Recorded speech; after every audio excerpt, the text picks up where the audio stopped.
Who let the cleaning lady in here? Grant said it loud enough for the whole table to hear. Nobody corrected him.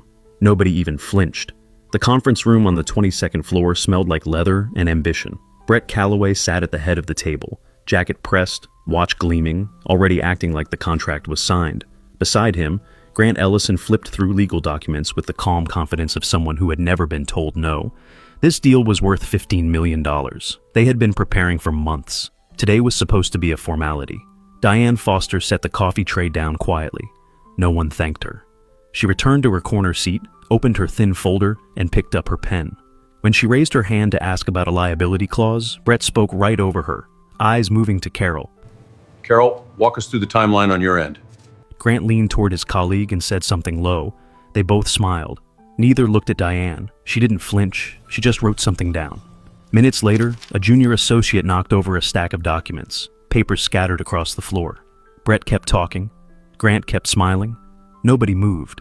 Diane leaned down, picked up the pages closest to her, and handed them back without a word. The young man looked at her. She gave a small nod. He looked away, jaw tight, clearly uncomfortable with everything in that room. He was the only one who seemed to notice what was actually happening. The meeting pushed forward, numbers confirmed, terms reviewed. Brett leaned back in his chair and clasped his hands like a man who had already won. Then he slid the contract across the table, past Diane, directly in front of Carol. Go ahead and sign whenever you're ready. The large screen at the end of the room flickered on. Nathaniel Cross appeared, silver-haired and unhurried. I'd like to hear from Diane before anyone signs anything. The room went still. Brett straightened. I'm sorry. Who exactly is Diane? Nathaniel looked at him evenly. Diane Foster is our senior director of investments. She holds full authorization on this deal. He paused. I've also been watching this meeting through building security. Standard procedure when we evaluate new partners. Brett's face drained of color. Grant stopped smiling. Every person at that table suddenly understood exactly who had been sitting in that corner seat for the past hour and exactly who had watched it all play out. Diane opened her folder.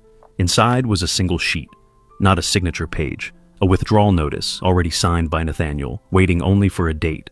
She wrote the date, placed the pen down, stood up.